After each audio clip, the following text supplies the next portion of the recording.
உலகெங்கும் வாழும் தமிழ் மக்களுக்கு வீனஸ் பாலாஜியின் அன்பு வணக்கங்கள். நான் வீனஸ் ஆஸ்ட்ரோ அகாடமியின் ஜோதிட பேராசிரியர் மற்றும் சோழி பிரசன்ன ஜோதிட ஆராய்ச்சியாளராக இருந்து அனைவருக்கும் போய் ஜோதிடம் சேரணும் பணியில் இருக்கும். நம்ம சேனலை ஃபர்ஸ்ட் டைம் பார்க்குறீங்கன்னா சப்ஸ்கிரைப் பண்ணிக்கோங்க, பெல் பட்டனில் ஆல் ஆப்ஷன் ப்ரெஸ் பண்ணுங்கள். நம்ம இன்னைக்கு 12 ராசி என்பவர்களுக்கும் குரு பெயர்ச்சி பலன்களை பற்றி இந்த வீடியோ டீட்டெயிலாக பார்க்க போகிறோம். குரு பெயர்ச்சி வருகின்ற ஜூன் மாதம் 1ஆம் தேதி இரவு நடக்க போகுது. ஜூன் மாதம் 1ஆம் தேதியிலிருந்து பல்வேறு விதமான மாற்றங்களை அனைத்து ராசி என்பவர்களும் பெற போறீங்க. ஏன் இந்த குரு பெயர்ச்சி ரொம்ப விமர்சையாக பேசணும் அப்படின்னா, இயற்கை சுப கிரகமான குரு பகவானுடைய பெயர்ச்சி. குரு அப்படின்னு சொல்லக்கூடியவர் நிறைய சுபமான விஷயங்களை கொடுக்கக்கூடிய வல்லமை பெற்றவர். அது மட்டும் இல்லாமல் ஜோதிட சாஸ்திரத்தில் குரு அப்படின்னு சொல்லக்கூடியவரை தனக்காரகன் சொல்லுவோம். அந்த தனம் அப்படின்னு சொல்றது பொருளாதாரம், பெயர், புகழ், அது மட்டும் இல்லாமல் பல்வேறு விதமான திருமணங்கள், குழந்தை பேரு போன்ற நல்ல விஷயங்கள்லாம் கொடுக்கக்கூடிய ஒரு குரு பகவான். அதனால தான் இந்த பெயர்ச்சி ரொம்ப விமர்சனையாக பேசுகிறோம். 12 ராசி என்பவர்களுக்கும் பல்வேறு விதமான நற்பலன்களை கண்டிப்பாக இந்த குரு பகவான் கொடுக்க போகிறாரு. ஏன்னா குருவுடைய பார்வைகள் 5, 7, 9ஆம் பார்வைகள் இருக்க போது. அதனால 12 ராசி என்பவர்களுக்கும் கண்டிப்பாக ஜூன் மாதம் 1ஆம் தேதியிலிருந்து பல்வேறு விதமான மாற்றங்கள் இருக்க போது. ஒவ்வொரு ராசி என்பவர்களுக்கும் எந்த மாதிரி யோக பலனை கொடுக்க போறாரு, சில தீமைகளும் சில ராசி என்பவர்களுக்கு வரலாம். அது என்னென்ன மாதிரி தீமைகள் வரப்போகுது அப்படின்னு டீட்டெயில்டாக பார்க்க போகிறோம். ரிஷப ராசி அன்பர்களுக்கு குரு பயிற்சி பலன்கள். ரிஷப ராசி அப்படின்னு சொன்னால் ரொம்ப அன்பானவர்கள், ரொம்ப தெம்பானவங்க. வீடு, வண்டி, வாகனம் இதெல்லாம் கூட வாழ்க்கையில் சிறப்பாக இருக்கணும், குடும்பத்தோட சந்தோஷமாக இருக்கும்னு நினைக்கக்கூடிய ரிஷபராசி அன்பர்கள். நிறைய பேர் பணம் ரீதியான ஏமாற்றங்களையும் அடையக்கூடிய ரிஷபராசி அன்பர்கள். ஏன்னா சுக்கிரன் ஆட்சி பெறக்கூடிய வீடு, சந்திரன் உச்சமாகக்கூடிய வீடு. அதனால் பார்த்திங்கன்னா நிறைய பொருளாதார பிரச்சனைகள் இந்த ரிஷபராசி என்பர்களுக்கு வரும். இந்த மாதிரி இருக்கக்கூடிய ரிஷபராசி என்பர்களுக்கு ராசிக்கு 3ஆம் இடம் சொல்லக்கூடிய முயற்சி ஸ்தானத்தில் குரு பகவான் உச்சம் பெறுகிறார்.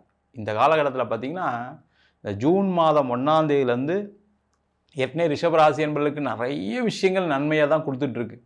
சனி 11ல் இருக்கார், ராகு 10ஆம் இடத்துல, எல்லாமே சிறப்பாக இருக்குது. அதில் வந்து ஒரு பெரிய அடுத்த நிலைக்கு செல்வதற்கான ஒரு வாய்ப்பை இந்த குரு பெயர்ச்சி மூலமாக கண்டிப்பாக கிடைக்க போகுது.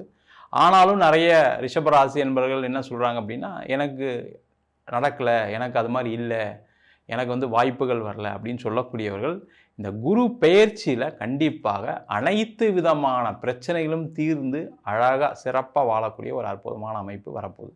காரணம் என்னன்னு கேட்டிங்கன்னா, குரு பகவான் 3ஆம் இடம் சொல்லக்கூடிய முயற்சி ஸ்தானத்தில் உச்சமடைகிறார். இந்த முயற்சி அப்படின்னு சொல்லும்போது எல்லாருமே முயற்சி பண்ணுறோம், பண்ணாமலாம் இல்லை. யாராவது முயற்சி பண்ணாமல் இருக்காங்களா? எல்லாருமே முயற்சி பண்ணுறோம். ஆனால் அந்த முயற்சி வெற்றியை கொடுக்குதா அப்படின்னு கேட்டால் நிறைய பேருக்கு இல்லை. அதுதான் ஒரு முக்கியமான கேள்வியாக இருக்குது. அதை முழுமை பெறும் அளவிற்கு இந்த குரு பகவானுடைய பயிற்சி இருக்க போது வேலை இல்லாதவர்களுக்கு வேலை வாய்ப்பு கண்டிப்பாக கிடைச்சே தீரும். எவ்வளோ முயற்சி பண்ணிகிட்டு இருக்கீங்க, இந்த முயற்சினால் கண்டிப்பாக வரக்கூடிய ஜூன் மாதம் 1ஆம் தேதிக்கு அப்புறம் வேலை வாய்ப்பு கிடைக்க போது. வேலை இல்லாதவர்கள் முக்கியமாக பார்த்திங்கன்னா நிறைய பேர் வேலை விட வேண்டிய சூழ்நிலைக்கு தள்ளப்பட்ட ரிஷபராசி என்பது நிறைய பேர் இருப்பாங்க.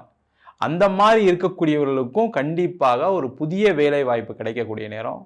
அதே போல் நிறைய ரிஷபராசி என்பவர்கள் வேலை மாறலாமா அப்படின்னு நிறைய யோசிச்சுட்டு இருக்கீங்க. நேரம் நல்லா இருக்குன்னு சொல்கிறாங்க, இந்த நேரம் மாறிடலாமான்னு யோசிச்சுட்டு இருக்கீங்க. அதுவும் முக்கியமாக 40 வயதை கடந்தவரெலாம் இதுக்கப்புறம் மாறணுமா வேண்டாமா அப்படின்னு நினச்சிட்டு இருக்கீங்க. இல்லை சில பேர் 50 வயசை கூட தாண்டிருக்கலாம்.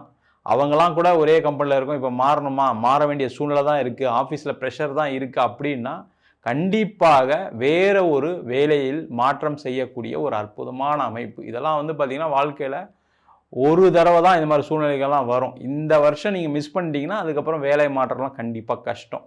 அந்த மாதிரி ஒரு சூழல் இருக்குது. அவங்க கண்டிப்பாக மாற வேண்டிய காலமாக இருக்குது, மாறிக்கொள்வது சிறப்பு. ஏன் இதெல்லாம் சொல்கிறோம் அப்படின்னா, குரு 3ஆம் இடத்திலிருந்து 9ஆம் பார்வையாக ராசிக்கு 11ஆம் இடத்தை பார்ப்பார். இந்த 11ஆம் இடம் சொல்லக்கூடியது லாபஸ்தானம். அப்போ நீங்கள் முயற்சி பண்ணிங்கன்னா நல்ல ஒரு பதவியில், நல்ல ஒரு சம்பளத்தில், லாபத்துடன் ஒரு வேலை மாற்றம் பெறுவதற்கான வாய்ப்புகள் உறுதியாக உண்டு. அதே போல் தொழில் செய்யக்கூடிய ரிஷபராசினர்கள் யாரெல்லாம் ரிஷபராசியாக இருக்கீங்களோ, யாருக்கெல்லாம் ராகு தசை குரு தசை நடக்கக்கூடியவர்கள் கொஞ்சம் பிரச்சனைகள் இருக்குது. ரிஷபராசி என்பவர்களுக்கு இல்லைலாம் சொல்லக்கூடாது. ஏன்னா ரிஷபராசிக்கு ராகு தசை குரு தசை நிறைய பாதிப்புகளை எப்பவுமே கொடுத்துட்டு தான் இருக்கும். அந்த மாதிரி இருக்கவர்கள் கூட இந்த வரக்கூடிய அந்த குரு பெயர்ச்சியின் மூலமாக தொழிலில் மிகப்பெரிய வெற்றியை பெறக்கூடிய நேரம். எப்படி வெற்றி கிடைக்கும் அப்படின்னா, முயற்சி பண்ணிக்கிட்டு இருக்கேன் சார், ஆனால் கடைசியில் ஏதாவது ஒரு இடத்துல மிஸ் ஆகிடுன்னு சொல்லக்கூடியவர்களுக்கு கண்டிப்பாக உறுதியாக வெற்றியாக இருக்குது. ஏன்னா அந்த முயற்சி ஸ்தானத்தில் குரு பகவான் வரும்போது பார்த்தீங்கன்னா முயற்சி வெற்றியை கொடுக்கும். அந்த வெற்றி எப்படி இருக்குமா, லாபகரமான வெற்றியாக மாறும்.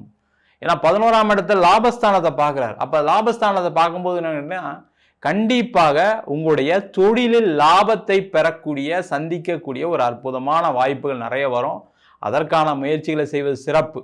அதில் எந்த டவுட்டும் கிடையாது. எனக்கு கடன் இருக்குது சார், எனக்கு வந்து தொழில் சரியில்லை சார்னு சொல்லக்கூடியவர்கள் தொழிலை மாற்றிக்கொள்ளக்கூடிய நேரம், அதுமாதிரி தொழிலில் புதிய முயற்சிகள் புதிய வாய்ப்புகள் கிடைக்கக்கூடிய நேரம், இதெல்லாம் கரெக்டாக பயன்படுத்திங்க.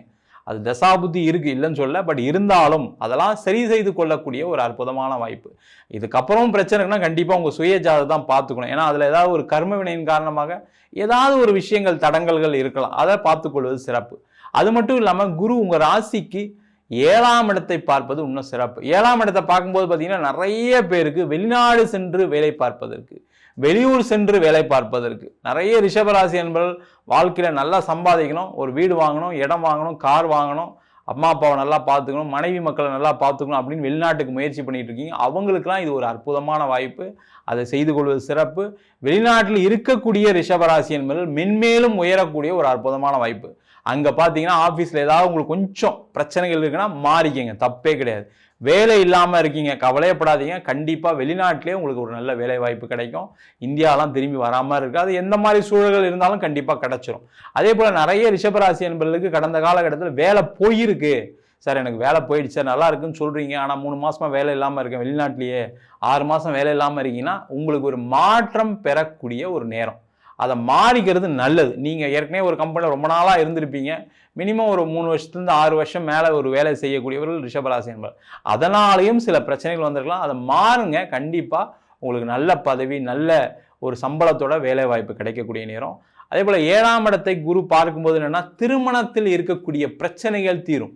நிறைய ரிஷபராசி என்பவர்களுக்கு இப்போ ரீசெண்ட் டேஸாக என்னென்னா நிறைய திருமணத்தில் பிரச்சனைகளை பிரிந்தவர்கள் நிறைய பேர் இருப்பீங்க. அவங்களாம் ஒன்று சேர்ந்து வாழக்கூடிய நேரம். திருமணம் ஆகாதவர்களுக்கு திருமண வாய்ப்புகள் கைகூடும். 35 வயசு ஆயிடுச்சு சார், 40 வயசு ஆயிடுச்சு, 45 வயது ஆன ரிஷபராசி அன்பர்களுக்கும் இந்த காலகட்டத்தில் திருமண வாய்ப்புகள் கைகூடும். நீங்கள் ஒரு வாட்டி உங்கள் சுயஜாதத்தை பார்த்து என்ன பிரச்சனைன்னு தெரிஞ்சுக்கிட்டு அதுக்கான முயற்சிகள் செஞ்சீங்கன்னா கண்டிப்பாக திருமணம் ஆகாதவர்களுக்கு கூட திருமண வாய்ப்புகள் உறுதியாக உண்டு. அது மட்டும் இல்லாமல் இந்த ரிஷபராசி என்பவர்களுக்கு நிறைய பேருக்கு பாக்கியஸ்தானத்தை குரு பகவான் பார்க்குறார். இந்த பாக்கியஸ்தானத்தை பார்க்கும்போது என்ன கேட்டிங்கன்னா ஒரு வீடு, வண்டி, வாகனம், குழந்தை இல்லாதவர்களுக்கு குழந்தை பேர், கோர்ட்டு கேஸு, வம்பு வழக்கு எல்லாம் தீர்ந்து நிம்மதியாக ஒரு பாக்கியத்தோட எல்லா விதமான பிரச்சனையும் முடிச்சிட்டேன்ப்பா இந்த வருஷம், எனக்கு இதுக்கப்புறம் வந்து வாழ்க்கையில் பிரச்சனைன்றது எதுவுமே இல்லை, இதுக்கப்புறம் வரக்கூடாதுன்னு கடவுளை வேண்டிக்கிறேன்னு நினைக்கக்கூடியவர்களுக்கு இது ஒரு அற்புதமான வருஷம். அதற்கான முயற்சிகளை செய்வது சிறப்பு. அது மட்டும் இல்லாமல் அரசாங்க வேலை வாய்ப்பை தேடிக்கொண்டு இருக்கக்கூடிய ரிஷபராசி என்பவர்கள், நிறைய ரிஷபராசி என்பவர்கள் என்ன நினச்சிட்டு இருக்கீங்கன்னா நம்மளுக்கு வந்து நம்ம வெளியில் எங்கேயோ வேலைக்கு போனால் பரவாயில்ல, ப்ரைவேட்டில் வேலைக்கு போனால் பரவாயில்ல அப்படின்னு நினச்சிட்டு இருக்கீங்க. ஆனால் உங்களுக்கு நிறைய ரிஷபராசி என்பவர்களுக்கு அரசாங்க வேலை வாய்ப்பு உறுதியாக இருக்குது. ஏன்னா ராசியிலே சந்திரன் உச்சமாகக்கூடிய ராசி ரிஷபராசி. அதனால் அரசாங்க வேலைன்றது ரொம்ப ஈஸியாக கிடைக்கும். ஆனால் அதற்கான முயற்சிகள் நீங்கள் பண்ணாமல் இருக்கீங்க அப்படின்னா கண்டிப்பாக அதற்கான முயற்சிகள் செய்யுங்க, கண்டிப்பாக கிடைக்கும். அதன் மூலமாக வாழ்க்கையில் ஒரு பெரிய நல்ல ஒரு பதவியில் பிற்காலத்தில் ஒரு நல்ல பெரிய பேர் புகழுடன் சிறப்பாக வாழ்வதற்கான வாய்ப்புகள் உண்டு. அதே போல் மாணவர்கள், நிறைய ரிஷபராசியன் மாணவர்கள் நீங்கள் நினச்சா மாதிரி ஒரு படிப்பு படிக்கக்கூடிய ஒரு அற்புதமான நேரம். அது வெளியூரில் இருக்கலாம், வெளிநாட்டில் இருக்கலாம், நீங்கள் என்ன படிக்கணும்னு நினச்சாலும் சரி. ரிஷபராசி என்பவர்களுக்கு ரொம்ப ஈஸியாக வர்றது வந்து பார்த்திங்கன்னா மேனேஜ்மெண்ட் நல்லா வரும். அது மட்டும் இல்லாமல் நிறைய ரிஷபராசி என்பவர்கள் எந்த வேலையை கொடுத்தாலும் சிறப்பாக செய்யக்கூடிய, அதனால் நீங்கள் எந்த ஃபீல்டில் சூஸ் பண்ணாலும் கவலைப்படாதீங்க. நீங்கள் என்ன உங்களுக்கு பிடிக்குதோ அந்த ஃபீல்டில் நீங்கள் சூஸ் பண்ணி நீங்கள் படிக்கக்கூடிய நேரம். அதற்கான முழு முயற்சிகள் எடுத்துக்கலாம், அதில் எந்த டவுட்டும் கிடையாது. அதே போல் நிறைய ரிஷபராசி என்பவர்களுக்கு இந்த காலகட்டத்தில் இடம் விற்று, வீடு விற்று உங்களுடைய கடன் சுமையை தீர்க்கக்கூடிய நேரம். அது மட்டும் இல்லாமல் ரிஷபராசி என்பவர்களுக்கு பல்வேறு விதமான வழிகளில் பணம் வரக்கூடிய நேரம். அது பார்த்தீங்கன்னா நிறைய ரிஷபராசி என்பவர்கள் தொழில் செய்யக்கூடியவர்களாம் எனக்குலாம் பணம் தான் சார் இல்லை, பணம் வந்தால் நான் வந்து நிறைய பிஸ்னஸ் பண்ணுவேன் நினைக்கக்கூடியவர்களுக்கு நிறைய உதவிகள் கிடைக்கும். அது பேங்க் மூலிமா, உங்களுடைய நண்பர்கள் மூலிமா, உங்களோட குடும்பத்தார் மூலமாக கிடைப்பதற்கான வாய்ப்புகள் இருக்குது. அதன் மூலமாக வரக்கூடிய பணத்தை அழகாக பிஸ்னஸ் பண்ணி நல்லா சம்பாதிக்கக்கூடிய நேரம். அதற்கான முயற்சிகள் செய்யலாம். அதே போல் நிறைய ரிஷபராசி என்பவர்களுக்கு இந்த காலகட்டத்தில் நிறைய சேமிப்பு செய்யக்கூடிய ஒரு முக்கியமான நேரம். ரிஷபராசியாக இருக்கீங்க அப்படின்னா நீங்கள் ஜூன் மாதம் 1ஆம் தேதி ஏதாவது ஒரு சேமிப்பு திட்டங்களுக்கு நீங்கள் ஏதாவது ஒன்று ஒரு 100 ரூபாயோ ஒரு 500 ரூபாயோ ஒரு 1000 ரூபாயோ இல்லை ஏதோ தங்கம் வாங்குறது, இது மாதிரி ஏதாவது ஒரு சேமிப்பை ஆரம்பிக்கக்கூடிய நேரம். அதற்கான முயற்சிகளை செய்வது சிறப்பு. நீண்ட காலத்துக்கு அப்புறம் ரிஷபராசி என்பவர்களுக்கு வாழ்க்கையில் எல்லா விதமான வளமும் கிடைக்கும் அப்படின்னா கண்டிப்பாக இந்த ஜூன் மாதத்துக்கு அப்புறம் நிறைய நம்ம சொன்ன பலன்கள் அனைத்தும் பொதுவான கோச்சார பலன்கள். உங்கள் ஜாதகத்தில் குரு கேந்திரத்திலேயோ அல்லது திரிகோணத்திலேயோ உங்கள் ராசியை அல்லது லக்னத்தை பார்க்கும்போது இன்னும் பல்வேறு விதமான யோக பலன்களை கொடுப்பதற்கான வாய்ப்புகள் உண்டு. என்ன ஒரே ஒரு முக்கியமான விஷயம்னா தசா புத்தி ரொம்ப முக்கியமாக இருக்குது. தசா அப்படின்னு சொல்லக்கூடியது சில பேருக்கு ராகு திசை, கேது திசை, சனி திசை போன்ற தசாபுத்திகள் நிறைய பல்வேறு விதமான பிரச்சனைகளை கண்டிப்பாக கொடுக்கும். அதுக்கு உங்கள் சுயஜாதத்தை பார்த்துங்க. இல்லை சார் எனக்கு சுக்கிரதசை தான் நடக்குது, எனக்கு குருதசை தான் நடக்குது, கண்டிப்பாக எனக்கும் பிரச்சனை இருக்குது அப்படின்னு நினைக்கக்கூடியவர்கள் உங்கள் சுய ஜாதகத்தை பார்த்து தெரிந்து கொள்வது நல்லது. என்கிட்ட ஜாதகம் பார்க்கணும் விருப்பப்பட்டீங்கன்னா கீழே இருக்க நம்பருக்கு வாட்ஸ்அப் பண்ணி ஜாதக பலனை தெரிந்து கொள்ளலாம். ஜாதகம் இல்லாதவங்களுக்கு சிங்கிள் பேஜில் PDF ஃபார்மேட்டில் வெறும் 99 ரூபாய்க்கு ஜாதகம் கொடுக்குறோம். டீட்டெயிலான ஜாதகம் வேணும், நோட்டில் எழுதுன மாதிரி PDFல 51 பக்கம் கொடுக்குறோம் வெறும் 500 ரூபாய்க்கு. சில பேர் ஃபோன் பண்ணி நோட்டில் எழுதி தருவீங்களாம் கேட்குறீங்க, நோட்லையும் எழுதி தருவோம். நம்ம வீனஸ் ஆஸ்ட்ரோ அகாடமியில் அடிப்படையிலேருந்து ஜோதிட பயிற்சி வகுப்புகள் நடத்திட்டு இருக்கோம். பார்த்தீங்கன்னா கிரகம்னா என்ன, நட்சத்திரம்னா என்ன, முக்கியமாக ஜாதக பலன் பார்ப்பது எப்படி, அது மட்டும் இல்லாமல் திருமண பொருத்தம், வாஸ்து, நியூமராலஜி, பிரசன்ன ஜோதிட முறைகளில் தாம்பூல பிரசன்னம், சோடி பிரசன்னம், ஜாமக்கோல் பிரசன்னம், கடிகார பிரசன்னம் மற்றும் அனைத்து விதமான பிரசன்ன வகுப்புகள் நடைபெறுகிறது. ஆண் பெண் இருபாலரும் படிக்கலாம். வயது வரம்பு கிடையாது. குறைந்த கட்டணத்தில் வகுப்பு நடத்திட்டு இருக்கோம். நேரடி வகுப்பாகவும் நடக்குது. வெளியூர் வெளிநாட்டில் படிக்கிறவங்க ஆன்லைன் வகுப்புலையும் சேர்ந்து படிக்கிறாங்க. படிக்கணும் விருப்பப்படுறவங்க கீழே இருக்க நம்பருக்கு வாட்ஸ்அப் பண்ணிட்டு பயிற்சிக்கான விவரங்களை தெரிந்து கொள்ளலாம். உங்களிடமிருந்து விடைபெறுவது வீனஸ் பாலாஜி. சர்வஜனா சுகினோ பவந்து.